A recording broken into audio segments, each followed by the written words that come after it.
Welcome, everyone. Thank you so much for joining me today for the last Learn Tourism Talks webinar of 2025. Today, we're going to talk about the new SEO, search everywhere optimization. My name is Sarah Benoit.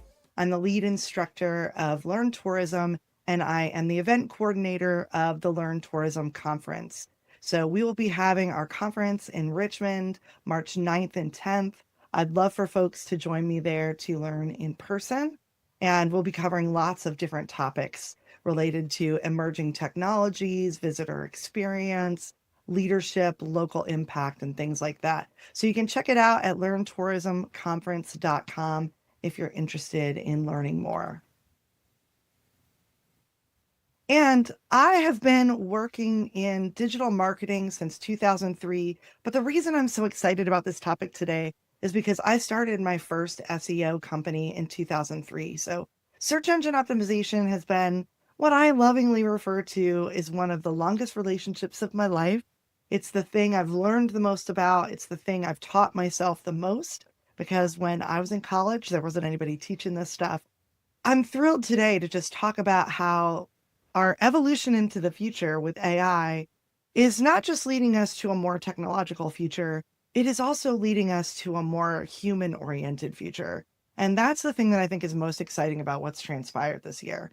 It's all the cool new technology is awesome. I love that stuff, all the new features.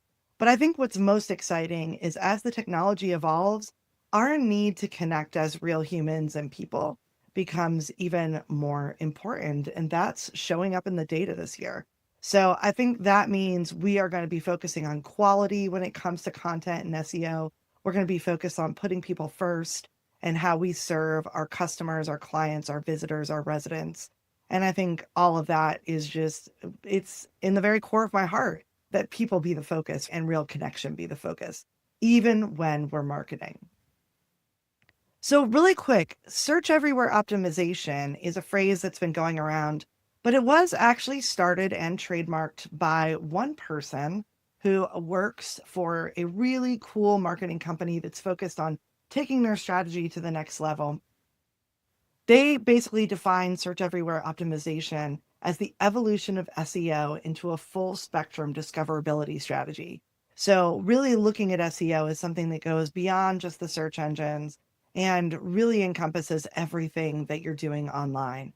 And this paradigm's been developing, but we're really in a place where this paradigm now has to come into play and exist. Search everywhere optimization is the evolution of SEO. Oops, sorry, I went backwards there. Hold on one second. There we go. So the company that coined this term is named Deviation, and Ashley Liddell is the person who's written some great content about this. They've trademarked this, and their goal is really for us to think of it as something beyond just a concept or a marketing ploy, but it's really a cultural shift on how people are discovering brands, solving problems, making decisions, looking for products, and things like that. So it's really forcing marketing people to rethink how we've done things, and for SEO people to understand that our role is a bigger role now, right? We have to evolve into that new role. And a lot of this has been driven by generational changes. Behavioral changes are what are really driving forward this new paradigm and this call to rethink how we're approaching everything. And it's because a lot of the Gen Z and millennials, not even the youngest generation, the Gen Alphas, but the Gen Z and millennials who at this point, millennials are parents, they can be 40 years old. It's really about how they have changed the way that everyone is approaching brands, approaching vacation planning, approaching where to buy the right shoes or where to go for dinner tomorrow night. Discoverability has expanded to everywhere.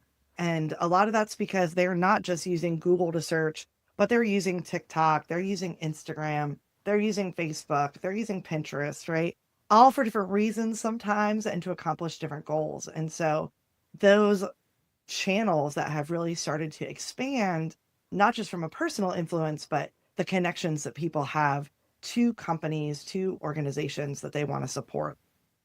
So I think we're going to see that continuing forward. And we have a whole other generation of digital natives coming up that I think are going to reinforce this. Couple things Ashley said that I really appreciate. He's said some really articulate things, but two things stood out to me. Search everywhere is not just about ranking, it's about being found, followed, and remembered wherever your audience is looking. I thought that was a really great way of thinking. We have to get out of being at the top of Google. You've heard me repeat that over the years because being at the top is really subjective now. Everything at the top for me might not be at the top for you. So, number one on Google kind of went away a long time ago. So, we really have to get out of the ranking perspective and think just more about how are we being found? How are we engaging people? And how are we getting them to come back? And then he also said this approach means optimizing not just for keywords on Google, but for behavior driven discovery across social, community, and AI environments. It's about showing up where attention already lives, creating content that is platform native, and manufacturing content that shortens the messy middle of decision making. So again, this comes down to two things. One, we have to give people what they want and need in order to make decisions. We have to go where they are, right? I love this comment though about being platform native. And this is something that I've talked about in all my social media classes for quite a few years, but really understanding the power of having native content inside of an algorithm. So if you are using a scheduler or something like that, understanding whether or not that scheduler is impacting your discoverability is important because how native the content is being read really matters. And when you can, using things like Meta Business Suite is really valuable because if you're scheduling Instagram and Facebook from Meta, it's considered native content, right? And so typically it'll be a little bit stronger when it comes to being found. So search was a platform, and now search is really a behavior. And I think this is going to evolve going into the future as all of our tech continues to merge. We continue to have it in our pockets and on our wrists and all sorts of other places. We're really going to see that searching is, like I said, about discoverability and not just about Googling something. So let's get into the actual actionable pieces of this. And again, if you joined a little bit later, I just want to remind you, please feel free to put things in the chat or put them into the Q&A. I'm glad to answer any questions as we go along. So first, there's some basic things I want to say that I've repeated in almost every class I've ever taught. So I'm sorry if you've been listening to me for a long time and I'm beating the same drum, but brand is the root, right? The strength of your brand is always been important. It's always been the key in my mind. Going forward, though, it's even more important. It is the root of the tree that is your success, right? That is your business, your organization. It should drive literally everything, right? So your business or organization has to have real substance. It has to be rooted in something of value. People don't just want to know they want to know why you do things, not just what and how you do it, right? So that's, of course, an old Simon Sinek comment, but they really do. They want to know that motivators underneath of what you're offering, even if it's the most mundane products. They do want to know why you're showing up, why your staff is showing up, whatever it is, because they want to feel connected, right? They want to feel like they have a relationship. If you haven't revisited your mission, your vision, your values, all of that stuff becomes the cornerstone of the brand, right? And it does dovetail into your visuals, your colors, your fonts, your logo. But at the very core of the root is this mission, vision, and values conversation. And really thinking about your audiences and how those things are going to be relatable or relevant to your potential and existing customers. So everything else about your business, I think, comes out of that, right? Your marketing, your communications, the products that you offer, the services that you offer, the profitability, all of those things that are part of that tree of success come from the root of your brand being strong. And my favorite quote about brand is, the brand is what's left after the marketing has swept the room, right? So it's going to be that thing that's consistent no matter where people find you. The other thing that's not going away, the idea of recency and relevancy. So this has always been important to Google, especially relevance. And if you've studied SEO at all or done SEO, then you know relevance comes up over and over, right? Is what we're saying, is what we're creating for our content relevant to the user? Can we thread and track that relevancy by doing our keyword research and then watching what keywords we're showing up for and things like that? This is going to become even more valuable to be thinking about this year, right? So To win, you've got to have something that people want, something that they need, something that matters to them. In a world where we're going to say that search everywhere optimization is the new approach, that means we've got to be considering all of our platforms, all the different places that we're connecting with people. And we want to make sure that we're showing up in a way that is just something they will easily identify as, I need this. I want, this is something I've been missing. This is something I've been looking for. And with recency, I think we really want to be aware that what's happening is that in a world that's changing so fast, and that's not just the technology, but I think people's communities are changing, the political situations are changing. There's all sorts of things impacting us right now that are moving pretty quick. And so we really want to make sure when it comes to recency that what we have online, no matter which channel it is up to date and is accurate and can be trusted, that we don't put out information that is old. I especially feel this because when we went here in Asheville through last year with Hurricane Helene, it created a lot of mismatched information across the city, right? It took us a while to get things back in order and to get things caught up. And we're still sometimes in that process. So I appreciate that a lot of people in the world have been very forgiving of our community when it's not perfect. But I think it's something we all have to prioritize, even not in a crisis, right? That way, when a crisis happens, we may be better prepared because everything we have online is already up to date. We know where everything is and we know what needs to be updated if something happens. So just tracking through that, making sure that you're aware of kind of what channels you have, what's being said, how often you're using them. When was the last time you posted? Have you edited your profiles and things like that recently to make sure everything's up to date? And then the last piece I think is becoming super important and valuable is that you can more quickly and easily crunch your own data using an AI tool at this point. So this is something I've talked about again in a lot of my classes. Some of you will remember if you've been in my webinars over the years that I have championed something called prototype thinking in the digital marketing space. And that's something that I really believe in, that I was taught probably a little over 10 or 12 years ago. And it really helped me understand that in a world where so much of the marketing is conversation, I really need to be able to process that stuff quickly and learn from it, right? All social media, all email marketing, all website marketing to a certain extent, all blogging, all podcasting is a game where we're in relationship with our audiences. We're putting out the content and we want to be able to look at the data, learn from the data, and then adjust, respond, right? Learn and listen from the people that are part of our networks. In order to do that, though, it could be quite time consuming in the past. And if you weren't familiar with a lot of the tracking systems, it became hard.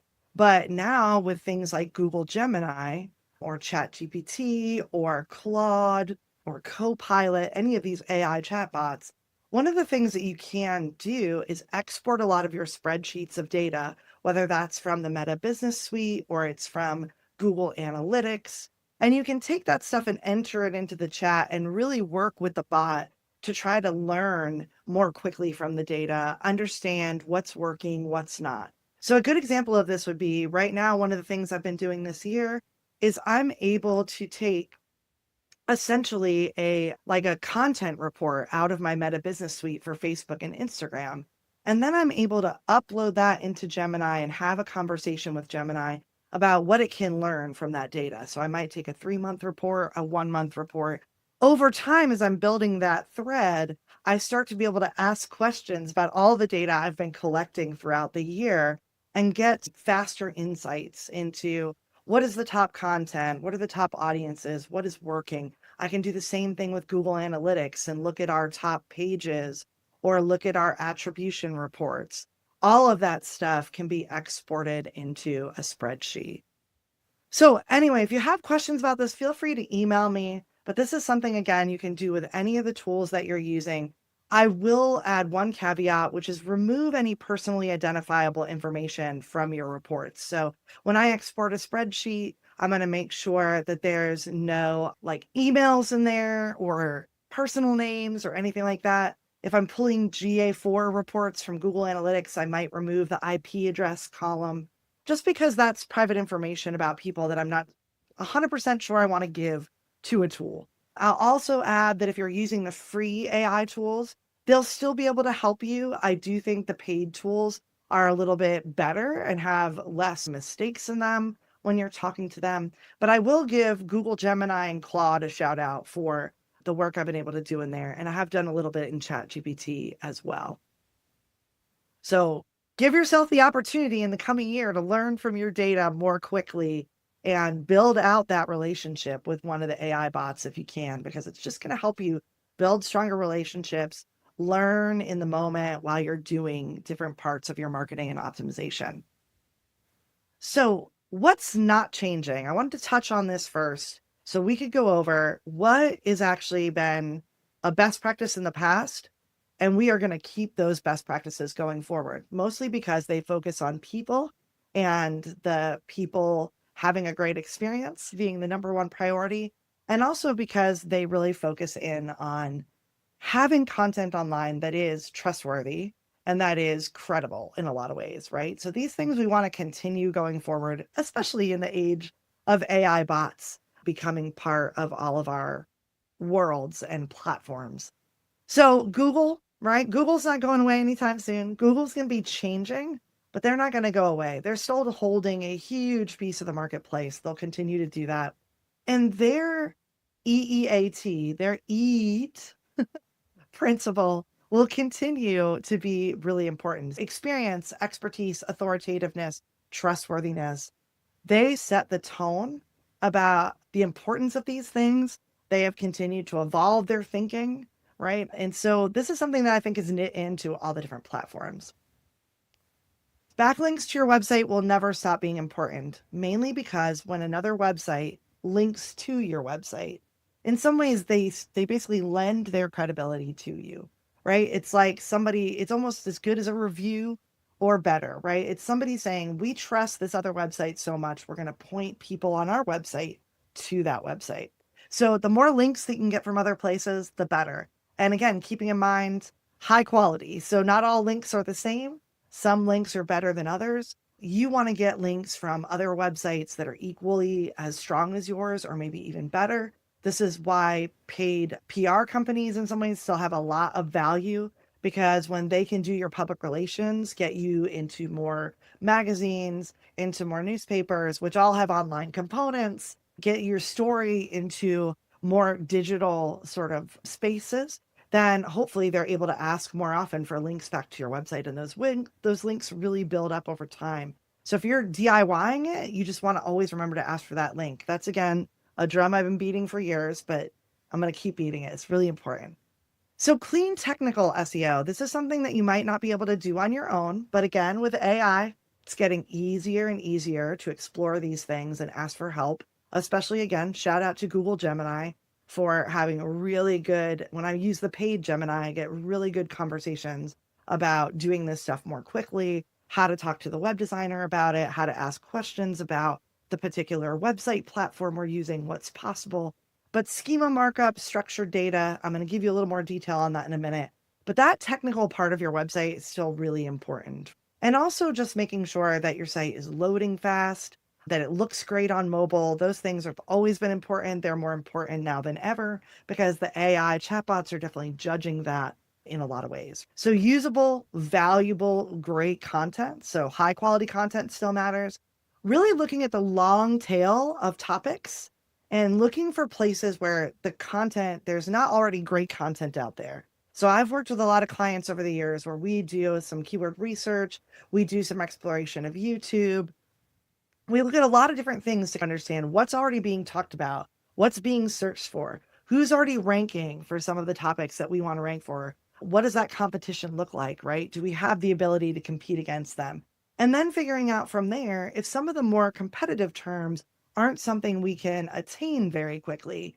Are there long tail terms or places where some of those more popular terms haven't been dug into in a deeper way or haven't been talked about in a certain medium like video? How can we maximize that? So that is really that research phase of content strategy, right? Understanding the competition, understanding where we already are doing well, understanding where we want to open new markets, and then doing the sort of keyword research to understand the audiences. And of course, again, AI is making all of this much easier, much faster.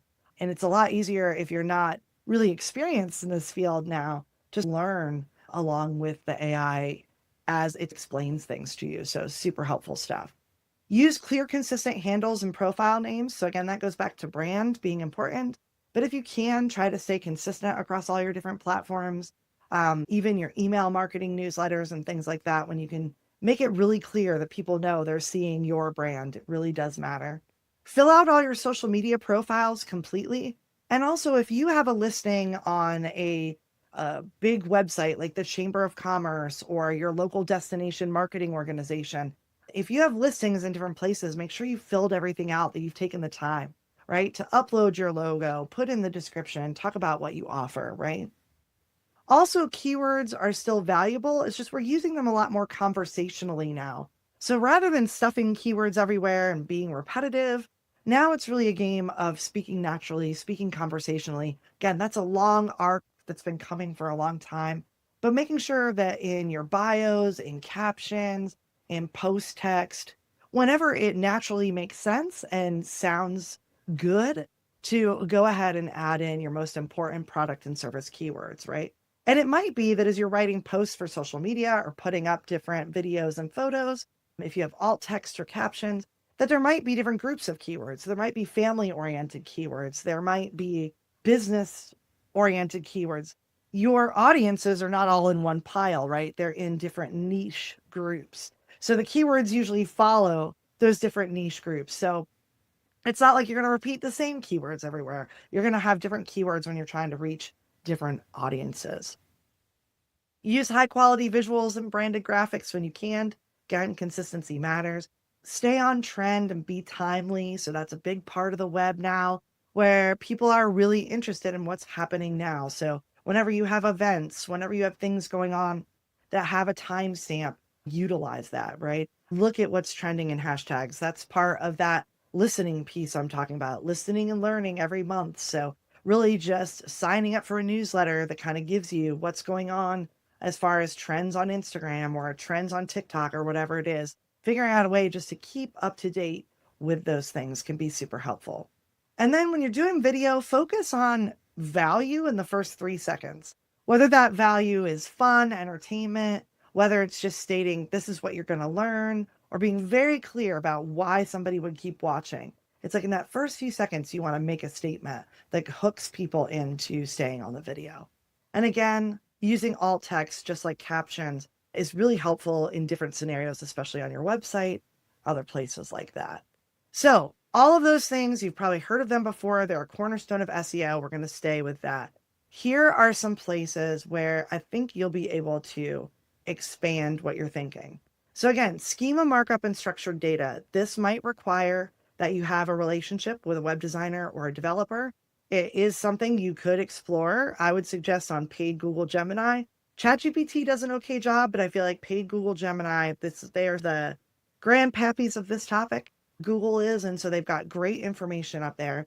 You'll see this list. There's a number of different things that in the code of your website, you can add additional code to just enhance the search engine's understanding. So if it's articles and blogs you're writing regularly, or you have an e-commerce website with products, maybe you have a physical location, recipes, events, FAQs, how-to guides. If you're putting up lots of video content in a library on your website or across your website, jobs and organizational info. So these are all things that are already out there. They've already existed. Google has already always recommended them. Lots of us are not programmers, so we haven't done this in the past, but it's going to become more important going forward. So that's why it's worth talking about, right? So rich results, going to add the visuals to your search listings. It might be able to add your Google reviews, if you have great Google reviews, to your search engine listings. Those type of things are schema and structured data, very valuable in showing up.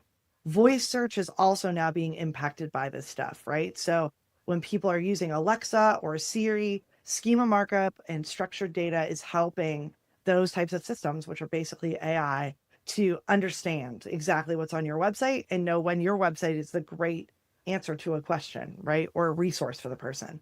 And that also goes into all the other AI chatbots, right? So OpenAI's ChatGPT, Microsoft's Copilot, Meta's AI, Google's Gemini, all of those things.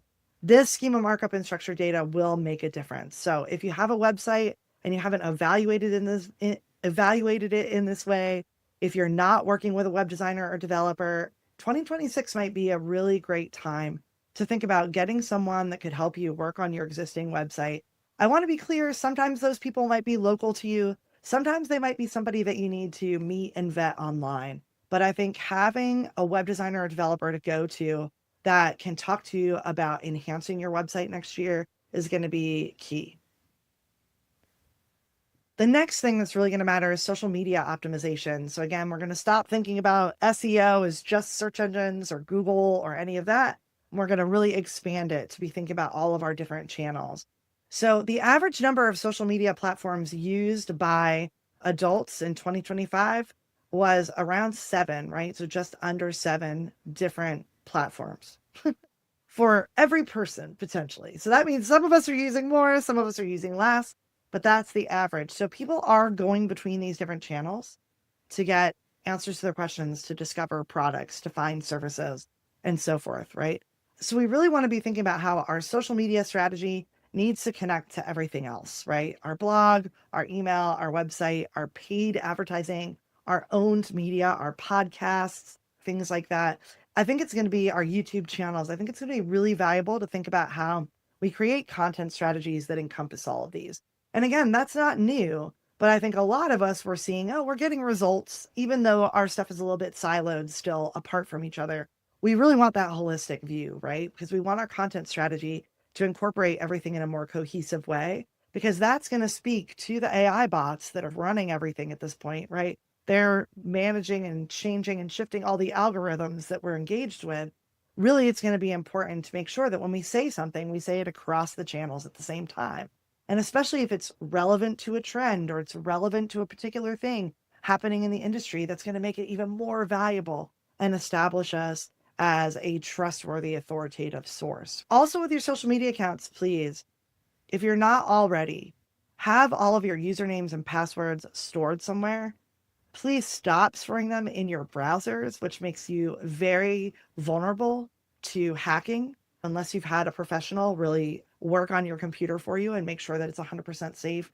I think going forward, because social media is so valuable, because we're all investing so much time and energy and money, we really want to store those things somewhere safe. And I'm even changing mine now every year. So I do a password reset on all my social media once a year, usually around the beginning of the year, because I just want to make sure if there was breaches, if there's anything out there where that password got lost, it's not the same password anymore. So just protect your social media accounts. They really matter. They're a huge part of your marketing and they're so important that I feel like when you lose them to a hack, it becomes really stressful and frustrating.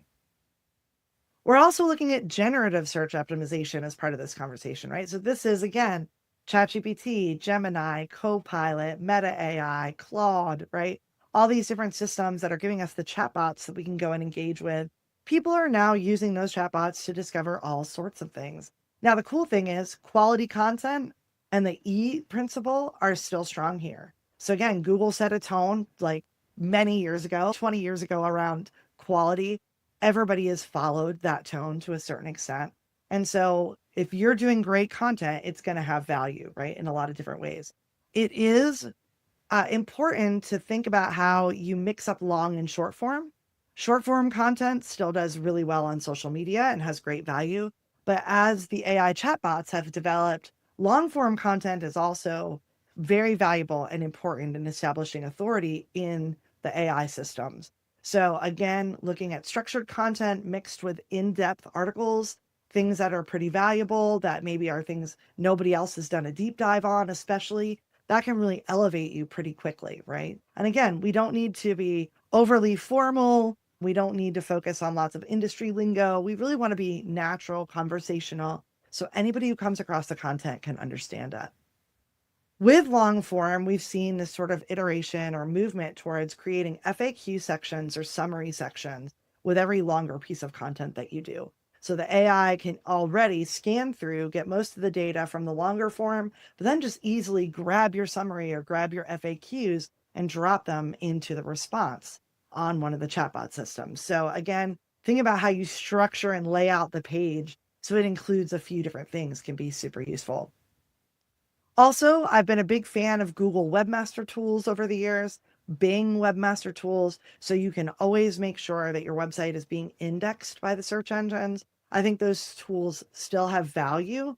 And especially with Google Search Console, it's a companion tool to Google Analytics. If you set it up and you add the code or you connect it to Google Analytics and it verifies, then it will message you anytime there's any issue with your website. Have used this historically with all my clients. I get emails if there's anything going on with the website where it can't be seen by Google or there's some sort of issue with the technical end. So still those tools are going to be really valuable. And there's other bigger tools like ClearScope that are out there now that have really evolved. They used to be a place to do semantic keyword searches and really dig deep into the research about what people are searching for. They've now added whole sections around the AI chatbots, what's happening in that world. So those type of tools can also be super useful. And part of this is voice search optimization now, right? So many people, especially younger generations, they just talk to their devices. Lots of folks now have Alexa in their home and they're talking to it while they're there doing all sorts of things, right? Echo is another one.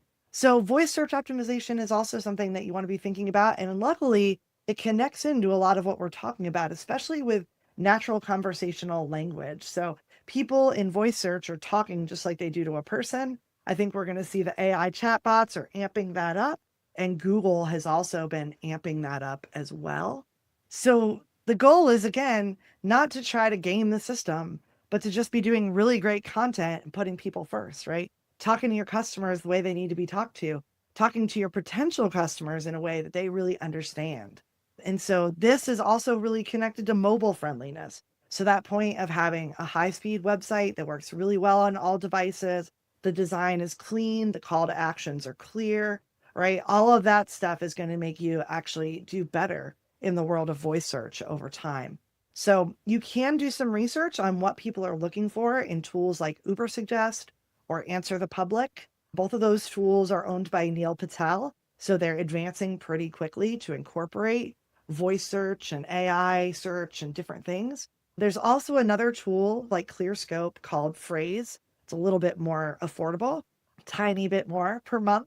But Phrase is really a tool that it takes you from keyword research into content strategy and allows you to really strategize in a deeper way. So again, all of these tools are valid depending on what you need to have support with in your strategic planning and in your optimizations that you're looking to do next year. And also part of voice search, local SEO plays a huge role here. So if you have a brick and mortar location and your address really matters, you want people to come up to your store, you want them to drive to your restaurant, you want them to come to your movie theater, you want them to come to your art gallery. Hopefully you've already engaged in this in the past, right? With a Google business listing, with Apple Maps, different sites like that. This stuff, again, basics are still the same. Verify your business, get as many reviews as possible, fill out your profiles with photos and logos and videos and post events and whatever it is they ask you to do. And most of all, make sure that you have an accurate NAP, right? Name, address, phone number. And we've added to that conversation hours. So just making sure all of that stuff is accurate across your local SEO listings is going to be valuable. And again, this also applies if you're listed on, like locally here, lots of businesses are on the Explore Asheville website. Really important to make sure your whole profile is up to date. Lots of folks are on their chamber website. Maybe they're on an industry association website. All of those things have value. And again, are going to boost into optimizing for voice search because so many people ask their tools where to go right now, right? And what to buy right now at this moment. So I want to open up for questions. We have some time here and I'll have some other things I can share if there are any. But I'm really hoping y'all have some questions about this, whether it's social media related, whether it's website related. But I think there's a few main steps everyone can take looking towards 2026 and really understanding how do we make sure that we stay relevant, that our website stays relevant, our channels stay relevant, that the audiences we've built are being engaged. I think all of that stuff needs to have a more holistic view, especially when we're planning our content topics and we're actually creating our different types of posts and content itself. So I think we're going to see that view of long form turned into slightly shorter form, turned into much shorter form turned into tiny form, we're going to need that, right? So it's almost like we need to highlight what are the most important topic areas, or what are the things that our audiences need and want, whether they're already a customer or they are a potential customer. We're going to have probably different content for those people, but it's like, how can we really make sure what we're creating is for them? And rather than having a lot of, different types of things we're talking about, really looking at taking that content that we know is valuable and presenting it in different ways across all of our channels. I think, again, this is a holistic view that I've always believed in. It's not always easy to achieve if you don't have that time to do the strategic planning around it. And I think that's why now in 2026, building out that time, maybe in Q1 of the year, if you can do it, is really important. And realizing that if you're not a sole proprietor and on your own, which I know some of you are, if you have a team, that having multiple people involved in this vision of your content strategy might be important. They might come up with different ideas about, you know, how to talk about something or which audiences need certain types of content.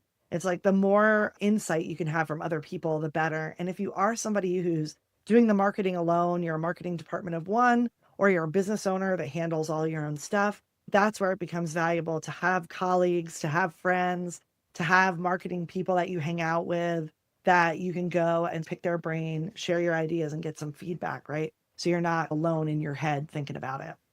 But the main things that I think are going to be super great to do as you enter into 26, one is audit your website and start with the top most popular content and amplify what's working. Again, as an SEO person, when you're opening a new market on SEO, when you're going after keywords you've never ranked for before, it can take you quite a few months to see results, right? Depending on the quality and the authority of your current website. But when you go in and you look at what is the most popular blog posts, what are the most popular pages, what do we see people are doing on our website, right? We look at that and we start to say, okay, this is where we're getting the most attention, the most engagement.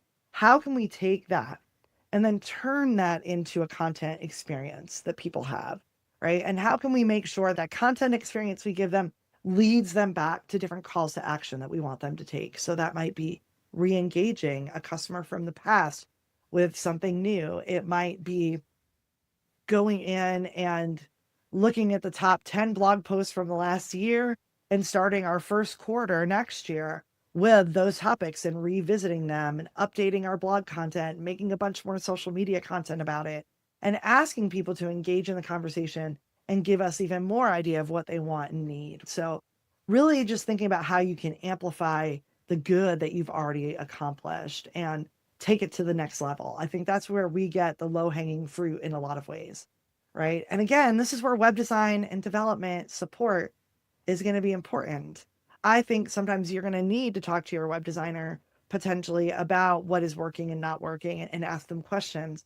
I also think it's going to be valuable to look at your conversions, right? So when people do something on your website that really is a lead generating piece or a payment of some sort, right, which is actually a conversion of a sale, we want to make sure that we can really see those things on our website. So if you can see traffic and you can see top pages, but you can't see where people click, right? Or you don't have great tracking about what happens when they check out, or you don't have tracking on your forms when they reach out to you for more information, or you don't have tracking when they download a free ebook or something like that.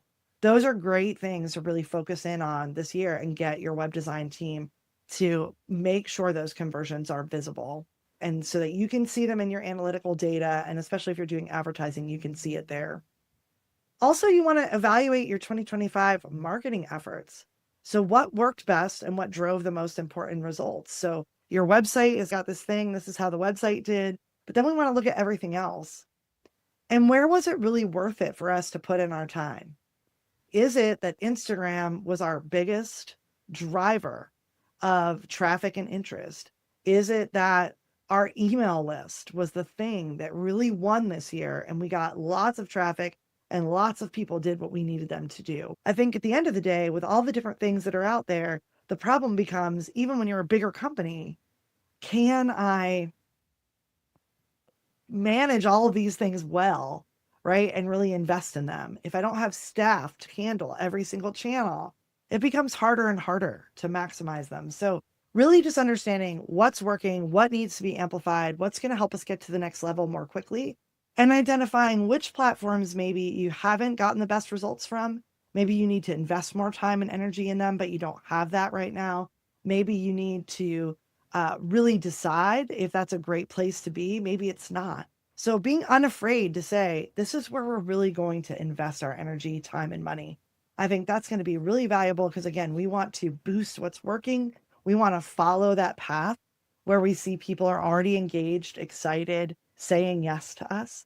And we want to see more of that. And building on that momentum is always easier than starting the momentum from the ground up.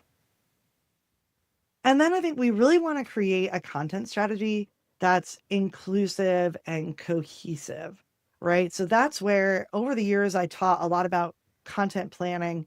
And I liked to use a plan where for each month we would have a theme based on keyword research that we did and understanding our customers like we did in the moment. So if we've been interacting with our customers, we know what they want and need. We can correlate that to what people are looking online for and understand the difference between our existing customers and the people that are maybe haven't discovered us yet.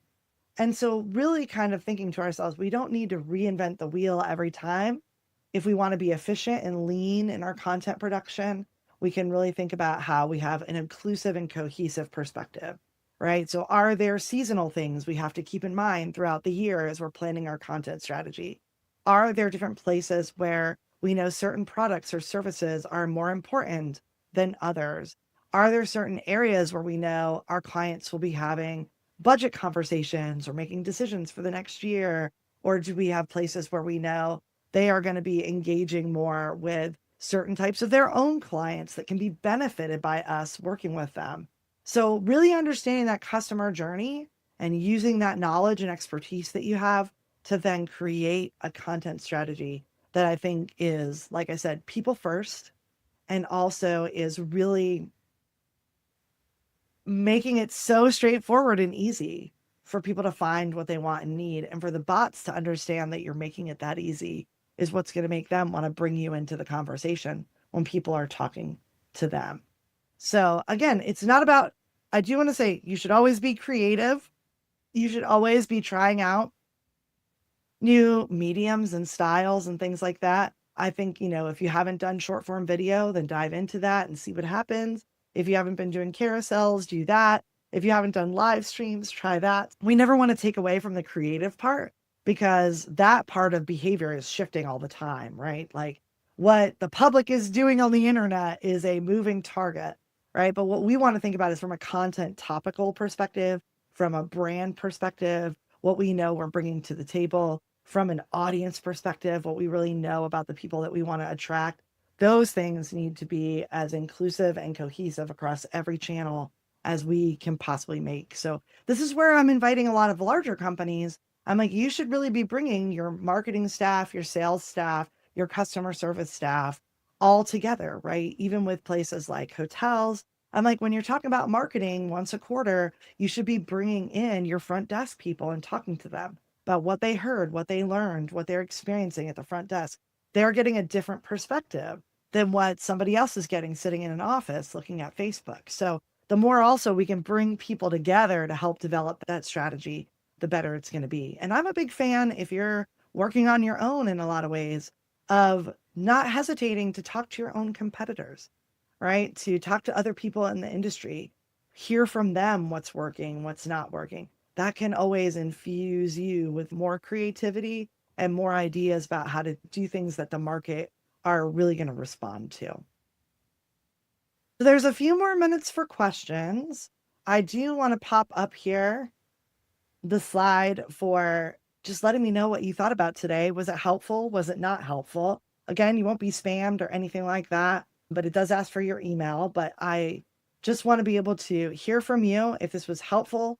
If you have other topics you'd like me to cover in 2026 for our Learn Tourism Talks webinar, please don't hesitate to just respond to my email when you get the recording and say, hey, Sarah, I'd love for you all to cover this. I'm working on my schedule for next year. And so I would love to be able to provide some free trainings that are super useful to everyone.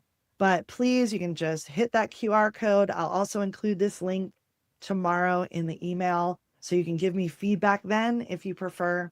But I would just love to hear from everybody about whether or not this was helpful. I'm going to be doing more of these next year as things change. So I'm sure you will see an invite from me just suggesting all sorts of other stuff that we can keep doing to stay at the top of our games, even as the technology changes.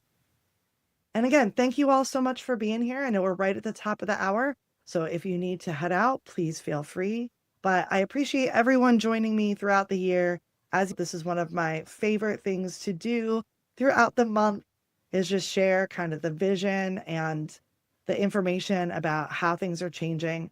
I think in the end, even though the changes are a lot and can be overwhelming, the great thing is we are continuing to prioritize people as our focus.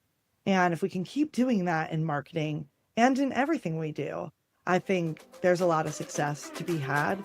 And there's 8 billion people on the planet. So there's lots of folks to connect with. But again, thank you all so much for being here. I'll stay for another minute just in case there are questions that have come up. But thanks again. And I look forward to seeing you at our next Learn Tourism Talks webinar. Have a great day. And thanks everyone for being here. I'm so glad that was helpful, y'all. Hopefully these are some actionable steps. Have a great rest of your day and enjoy the holidays. I will hopefully see you in 2026.